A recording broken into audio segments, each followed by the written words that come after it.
আমি আজকে ওই যেমন প্রতিদিন একটা করে করছি, তেমনি আজকেও ওই সংসার জ্বলন্ত আগুন আর ঠাকুর শ্রীরামকৃষ্ণের কথা, রামকৃষ্ণ কালসা, এই প্রসঙ্গে তিনজন মহাপুরুষের কথা আমি বলব। আচ্ছা, তো আমি আবার বলি যে ঠাকুর কী অর্থে এই কথাটা বলেছিলেন। দেখুন, আমাদের আসল স্বরূপ হচ্ছে আমরা অমৃতের পুত্র।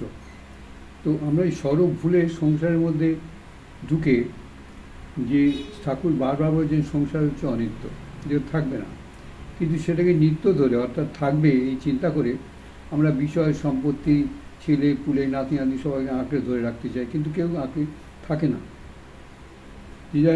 নিজের সময় মতন চলে যায়, কাজে হোক, কর্মে হোক, বা দেহ ছেড়ে মৃত্যুবরণ করে, আমরা ধরে রাখতে পারি না। এবং এই করতে গিয়ে সারা জীবনটা আমরা অশান্তির ভোগ করি।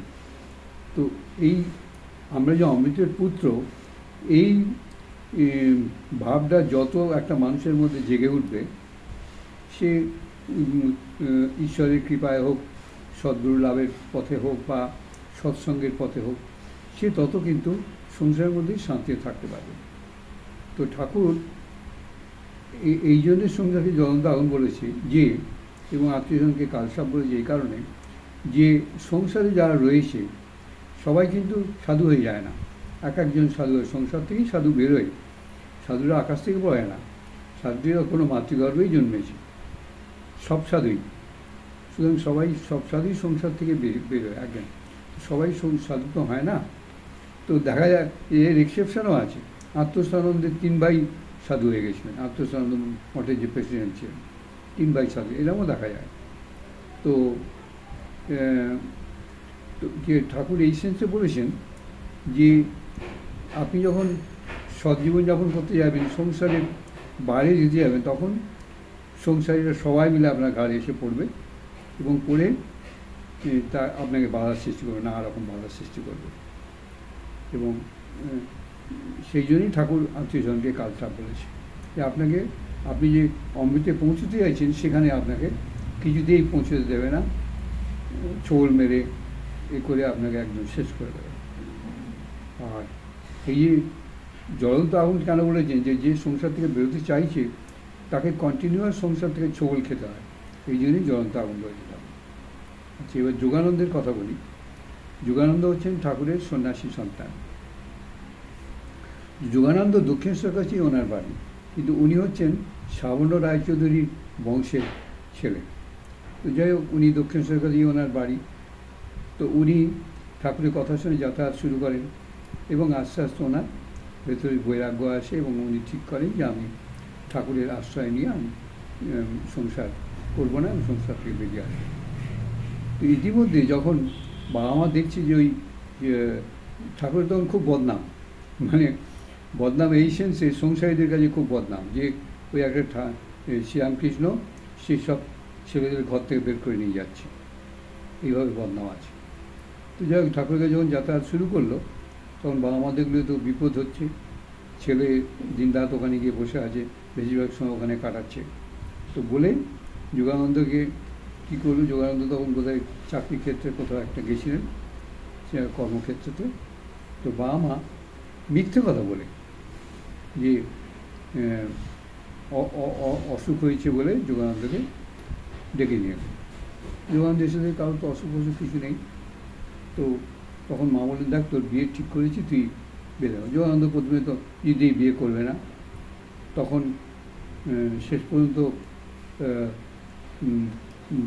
মায়ের সঙ্গে তর্কাতর্কি করতে করতে, তখনকার ছেলেগুলো তো মা বাবার সঙ্গে তর্কাতর্কি করতে না, যোগানন্দ ভালো মানুষ, বেশি তর্কাতর্কি করতে না। তো বললো যে আমি বিয়ে যদি হয়ও, তাহলে আমি কিন্তু আমার সংসার করতে পারবো না। তোর মা বললেন, ঠিক আছে, তোকে সংসার করতে হবে না, তোর বউকে আমি সামলাবো, আর তোকে সংসার করতে হবে। এইসব বলে টলে যোগানন্দকে তো বিয়ে দিয়ে দিলেন। এবার বিয়ে দিয়ে দেওয়ার পরে তখন যোগানন্দ কিন্তু সেই বৈরাগ্য, স্ত্রীর সঙ্গে সংসার করবে না। তো তখন মা বলছেন যে তোর বউকে তুই দেখবি না, তো কে দেখবে? বলে, তুই বিয়ের আগে তো আমি বলেছিলাম যে আমি বউকে দেখতে পারবো না, আমি সংসার করতে পারবো না। তখন মা বলে যে বাহ, তুমি বিয়ে করেছো, তোমার বউকে তুমি দেখবে না, তুমি সংসার করবে না? দেখুন কত বড় মিথ্যে কথা। বিয়ের আগে বললো যে আমি তোর বউকে দেখবো, তোর সংসার আমি দেখবো, তোকে কিছু সামলাতে হবে না। আর বিয়ের পরেই মায়ের এই কথা। এই দেখুন, মা সেও কাল সাপ হয়ে ছোল মারছে। তো যোগানন্দর মনটা এত খারাপ হয়ে গেল যে মাও মিথ্যে কথা বলতে শুরু করলো, মিথ্যাচার করছে মা। তো ঠাকুরের কাছে গিয়ে ও ঠাকুরের কাছে এইসব শুনেছে। তো তখন এবার লজ্জায় পড়ে গেছে, বিয়ে তো হয়ে গেছে, খবর ছড়িয়ে গেছে। তো এদিকে ঠাকুর ছটপট করছে কখন যোগানন্দ ঠাকুরের কাছে আসে। কিছুতেই আর আসে না, যোগানন্দ লজ্জায় যেতে পারছে না। শেষ পর্যন্ত যোগানন্দ ওই যাতায়াতের মধ্যে কিছু একটা জিনিসপত্র এনেছিল, তার হিসেবটা বাকি ছিল, কিছু পয়সাও বাকি ছিল। তখন ঠাকুর একটা খবর পাঠালেন যে ঠিক আছে, না আসে আসুক, তো পয়সার হিসেবটা তো দিয়ে যাবে। কিন্তু যোগানন্দ কী করলেন যে যোগানন্দ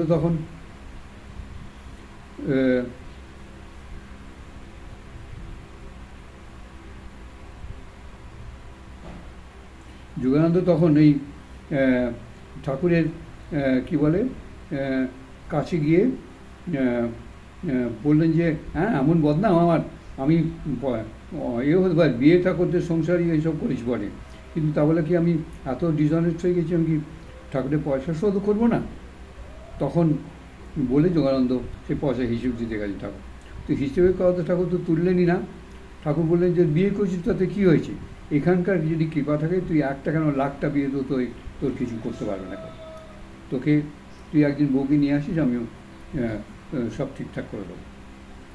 তো যাবে, শেষ পর্যন্ত যোগানন্দ তো সন্ন্যাস হয়েছিল এবং যোগানন্দ স্ত্রী ও মায়ের কৃপা পেয়েছিলেন এবং শেষ পর্যন্ত যোগানন্দ তবে সব থেকে আগে দেহ রেখেছেন। দেখুন, এই হচ্ছে যোগানন্দের জীবন। আচ্ছা, দ্বিতীয় হলো শারদানন্দ, ত্রিগুণাতীতানন্দ, শারদা মহারাজ।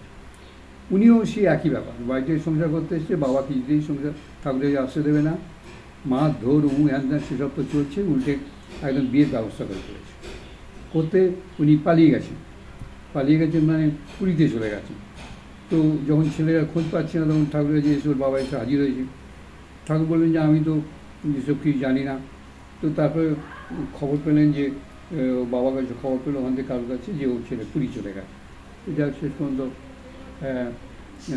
ছেলেকে সেই পুরীতেও বোধহয় বাবা গিয়ে হাজির হয়েছে, ছেলেকে নিয়ে এলো, কিন্তু বিয়ে দিতে পারলো না, ছেলে করবেই না বিয়ে। তো এবারে কী হলো, ঠাকুরের তো ক্যান্সার হয়েছে, তখন কাশীপুর উদ্যানে রয়েছেন তখন। এবার ঠাকুর একসময় দেহ রাখলেন। দেহ রাখতে যোগানন্দর বাবা কি বলছেন, এই ত্রিগুণাতীত মহারাজের বাবা ঠাকুর বলেইছিলেন তোর বাবা মা তোকে ওরা যা ইচ্ছে করতে পারে, ওরা এমন কোনো কাজ নেই যারা তোকে ওই ঈশ্বরের পথে যাওয়ার বাধা দেওয়ার জন্যে এমন কিছু কাজ নেই ওরা করতে পারে না, সব করতে পারে ওরা। এবং যোগানন্দকে এই শারদা মহারাজ ত্রিগুণানন্দ উদ্দেশ্য করেই বলেছিলেন যে কেউ কথা তুলতে যে এরকম কেন হলো এরকম ফ্যামিলিতে, তখন ঠাকুর বললেন দেখ, ছোলা যদি বিষ্ঠা করে পড়ে, অর্থাৎ দুয়ের ডাঙায় যদি ছোলা পড়ে, সেখান থেকে ছোলা গাছ হয় এবং সেই ছোলায় পুজোও হয়। এই কথা ত্রিগুণাতীতের ফ্যামিলির সম্বন্ধে ঠাকুর বলেছিলেন। যাই হোক, শেষ পর্যন্ত তো ত্রিগুণাতীত সন্ন্যাসী হলেন। আর ঠাকুর যখন দেহ রাখলেন, তখন বাবা প্রচার করলেন যে আমি যজ্ঞটজ্ঞ করেছি বলেই ও তাড়াতাড়ি মরে যায়, এই শ্রীরামকৃষ্ণ। দেখুন কি ডেঞ্জারাস মানে সংসার হচ্ছে, জ্বলন্ত আগুন তো জ্বলন্ত আগুন, কালসাপ তো কালসাপ। এরপর আমি একটুখানি এই কথা বলে শেষ করবো। সন্তরাজ বাবাজি, ওনার নাম ছিল তারাকিশোর বন্দ্যোপাধ্যায়। উনি হাইকোর্টের বিরাট বড় উকিল ছিলেন। এক একদিন উনি সেই সময় 10,000 টাকা রোজগার করেছেন ওকালতি করে, কিন্তু খুব সৎ উকিল ছিলেন। অসৎ কেস নিতেন না, আগে কেসে বয়ান শুনতেন, তার জন্য উনি টাকা নেবেন। তো বয়ান শুনে যদি মনে হতো এটা মিথ্যে কেস, তাহলে উনি গ্রহণ করতেন না, যত টাকাই অফার করা হোক উনি গ্রহণ করতেন না। তো যাই হোক, সেই হিসেবে তো ওনার খুব গুডিল হয়েছিল, অনেক টাকা হয়েছিল। শেষ পর্যন্ত ওনার বৈরাগ্য আসে। উনি প্রথমে ব্রাহ্ম সমাজ ছিলেন, তারপরে ব্রাহ্ম সমাজ ছেড়ে বৃন্দাবনে গিয়ে কাঠিয়াবার কাছে আশ্রয় নেন। আচ্ছা, এই পিরিয়ডে উনি যখন সংসার ছেড়ে বেরোতে চাইছেন, তখন বাবা ওর বিরুদ্ধে লাগেন। শোনা যায় বাবা হত্যা বন্ধ করতে গেছিলেন ওকে, এই তারাকিশোর বন্দ্যোপাধ্যায়কে। দেখুন কীরমভাবে সংসার কালসাপ, মা বাবাও বিরুদ্ধে দাঁড়িয়ে যায়। কী বলবো, আমার সংসারে আমার মাও মিথ্যে কথা বলেছে কোর্টে দাঁড়িয়ে আমার বিরুদ্ধে। এই হচ্ছে সংসার, বুঝলেন?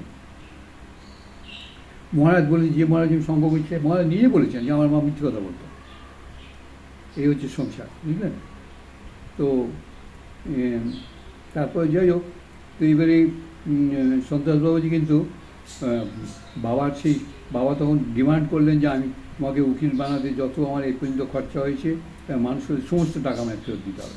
তো সন্ত্রাসবাবুজি সেই অর্থ কিন্তু ওকালতি থেকে রোজগার করে বাবাকে ফেরত দিয়েছেন। বাবার ডিমান্ড অনুযায়ী যত টাকা বাবা চেয়েছিলেন সব টাকা ফেরত দিয়ে দিয়েছিলেন উনি বাবাকে। কী তেজ দেখুন, এই হচ্ছে সন্ন্যাস তেজ, সৎ লোকের তেজ। তবে যাই হোক, শেষ পর্যন্ত উনি তো সন্ন্যাস নিয়েছিলেন এবং সিদ্ধপুরুষ হয়েছিলেন, কাঠিয়া বাবার কৃপা পেয়েছিলেন এবং কাঠিয়া বাবা ওনাকেই নিজের গদিতে বসিয়ে গেলেন। দেহ যাওয়ার পর বলে গেলেন যে আমার গদিতে উনি বসবেন সন্ত্রাসবাবু। এই হচ্ছে সংসার, জ্বলন্ত আগুন। এবার শরৎচন্দ্র চক্রবর্তী আরেকজনের কথা বলে আমি শেষ করবো আজকে। শরৎচন্দ্র মিত্র হচ্ছেন শ্রীমায়ের শিষ্য। এই শরৎচন্দ্র মিত্রকেও একইভাবে, শরৎচন্দ্র মিত্র ছিলেন এলাহাবাদে কাজ করতেন। উনি এলাহাবাদে একটা ক্লাব খুলেছেন, ব্রহ্মবাদীন ক্লাব বলে। সেই ব্রহ্মবাদীন ক্লাবে দিয়ে স্বামী বিজ্ঞানানন্দ একসময় থাকতেন, আশ্রয় নিয়েছিলেন। তো সেই শরৎচন্দ্র মিত্রকেও বাবা মা মিথ্যে কথা বলে, মায়ের অসুখ হয়েছে, বাবার অসুখ হয়েছে এই কথা বলে নিয়ে এসে এবার একটা অজুহাত করে বর্ধমানে নেবে, একদম সোজা মেয়ের বাড়িতে গিয়ে হাজির করেছি, যেখানে কন্যাপক্ষর বাড়িতে, যেখানে বিয়ের সব অ্যারেঞ্জমেন্ট। মানে একদম ডাহা মিথ্যে কথা বলে বিয়ে বাড়িতে নিয়ে গিয়ে বিয়ে দিয়ে দিয়েছি শরৎচন্দ্র মিত্রকে। যাই হোক, সেই শরৎচন্দ্র মিত্র মায়ের আশ্রয় নেন। এবারে শরৎচন্দ্র মিত্র দুর্ভাগ্যবশত বাটার জুতো পরে পায়ে একটা গ্যাংগ্রিন মতন হয় এবং সেটা সেপটিক হয়ে যায়। তখন তো এত ভালো ওষুধ টষুধ ছিল না, তো সেপটিক হতে পাটা অপারেশন করতে হয়, কাটতে 2-4 বার কাটতে হাঁটু অবধি কেটে ফেলে যায়, বাঁচবে না শরৎচন্দ্র মিত্র। তো সেই সময় ঠাকুর দর্শন দিয়ে বলে তুই সন্ন্যাস নে, হাতে গেরুয়া কাপড় নিয়েছে, ঠাকুর দর্শন দিয়ে সব বলছে সন্ন্যাস নে, তুই মায়ের আদেশ নিয়ে তুই সন্ন্যাস নে। তো মা যখন সকালবেলা দেখতে এসছেন ছেলেকে, তখন বলেছে মা ঠাকুর এসছেন আজকে আমাকে রাত্রে দর্শন দিয়েছেন, দিয়ে বলেছেন যে তুমি আদেশ দাও, আমি সন্ন্যাস নেব। মা বললাম না, আমি কিছুতেই আদেশ দেবো না সন্ন্যাস নেওয়ার জন্য। তো এদিকে ঠাকুর প্রত্যেক দিনই আসে, রাত্রিরে এরকম করে বলে। তো তখন শিষ্যরা যারা ভক্তরা ছিলেন শরৎচন্দ্র, ইনক্লুডিং আমাদের মহারাজের সঙ্গে সঙ্গ করি, ওনার কাছেই শুনেছি ঘটনাটা। ওনারা সবাই মিলে তখন মাকে বললেন, দেখুন ছেলের তো দেহ চলে যাবে, আপনি তো জানেন, ডাক্তার তো বলেছে বাঁচবে না। তো শেষ সময়তে ছেলের এটা আপনি স্বীকার করলেন না, বলুন না হ্যাঁ সন্ন্যাস না, উনি কি এখন বেরোতে পারবেন, সন্ন্যাস সংসার ছেড়ে বেরিয়ে চলে যেতে পারবেন? মাকে বুঝিয়ে দিতে, মা বলে ঠিক আছে, আজকে রাত্রে ঠাকুর আসেন, আমি আদেশ দিলাম তুমি সন্ন্যাস নিতে পারো। ব্যাস, ঠাকুর এলেন, ওই দর্শন দিলেন এবং ওইভাবে কীভাবে ঠাকুর ভক্ত হয়ে সন্ন্যাস দিলেন আমরা এসব জানি না, শরৎচন্দ্র মিত্র জানেন, ঠাকুর জানেন। কিন্তু তার পরের দিন সকাল থেকে একটা কথাও মা বলে একবার ডাকেন। কেন? সংসার থেকে তিনি ঠাকুরের নিজের হাতে দেওয়া সন্ন্যাস, তার মানে কি সংসার সম্পূর্ণ মনে প্রাণে সংসার ত্যাগ, সেখানে আর গর্ভধারণী নয়, বুঝতে পারছি সেই অবস্থাটা, এমন অবস্থায় ঠাকুর তুলে নিয়ে গেছে। তো মা বলে একদিনও ডাকেননি। তো এইদিকে মা বললেন, সে কেঁদে মা ভাসাচ্ছেন যে আমি কেন আদেশ দিলাম, একবার ছেলে মা বলেই ডাকছে না, আমাকে যেন চিনতেই পারছে না। তো যাই হোক, এই কাণ্ড হলো এবং শেষ পর্যন্ত ওই অবস্থাতে শরৎচন্দ্র মিত্র দেহত্যাগ করলেন। কিন্তু দেখুন, এই যে মা ছেলেকে মৃত্যুর সময় তো উনি ছেলেকে ছাড়বে না, ধরে রাখতে চাইছে। ধরে তুমি করবে কি, ও তো দেহ চলে যাচ্ছে।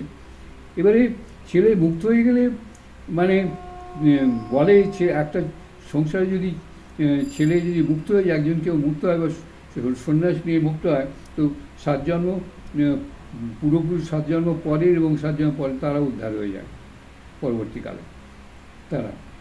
তো এত বড় একটা এবং এটা শাস্ত্রবাক্য, কিন্তু মা কিছুতেই সংসার থেকে বেরোতে হবে না। এই জন্যেই বলছেন যে আত্মীয়জন কালসাপ আর সংসার জ্বলন্ত আগুন ঠাকুর, বুঝতে পারছেন?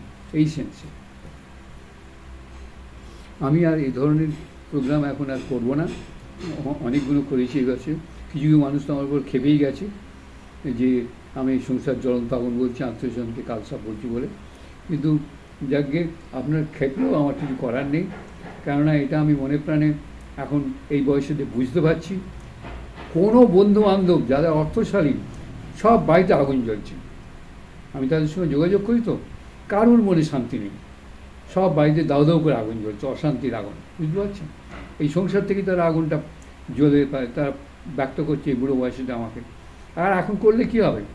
তুমি এই বয়সেতে এসে কান্নাকাটি করলে কি হবে?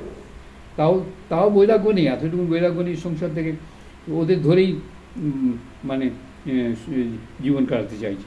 যারা দিনরাত ছোল মেরে গোটা গা ক্ষতবিক্ষত, গা মন প্রাণ ক্ষতবিক্ষত করে দিচ্ছে, তাদের ধরেই থাকতে চায়, তার বাইরে বেরোয় না। কিন্তু মরো, জ্বলে পুড়ে মরো, বুঝতে পারছেন? তো আমার কিছু করার নেই। আমি এই প্রতিবেদন, এই ধরনের প্রতিবেদন করার জন্য ঠাকুর আমাকে করাচ্ছেন, আমি করছি, তার ইচ্ছেতেই করছি। যেদিন তার ইচ্ছা হবে না তিনি বন্ধ করে দেবেন আর আমার শরীর চলে যাবে। আর আমি প্রতিদিন 2-3টে করে এখন প্রোগ্রাম করছি, জানো, কেউ হয়তো বিরক্ত হয়ে যাচ্ছে। তার প্রধান কারণ হচ্ছে যে আমি প্রতি মুহূর্তেই ভাবি হয়তো কালকে আমার শরীর চলে যাবে। তো শরীর চলে যাওয়ার আগে যতটুকু পারি একটুখানি সাধু কথা, সৎ কথা বলে যাই, হ্যাঁ, পরবর্তী প্রজন্ম শুনবে। আমি তো ঠাকুরের কথাই বলি, তো শুনে যাবে। তো এতে তাদের উপকার, আমার উপকার। তো সেই জন্য আমি এত করছি। হয়তো 1 ঘন্টা পরেই আমার তো শরীর চলে যাবে, যাবে, শরীর তো যাবেই এক সময়।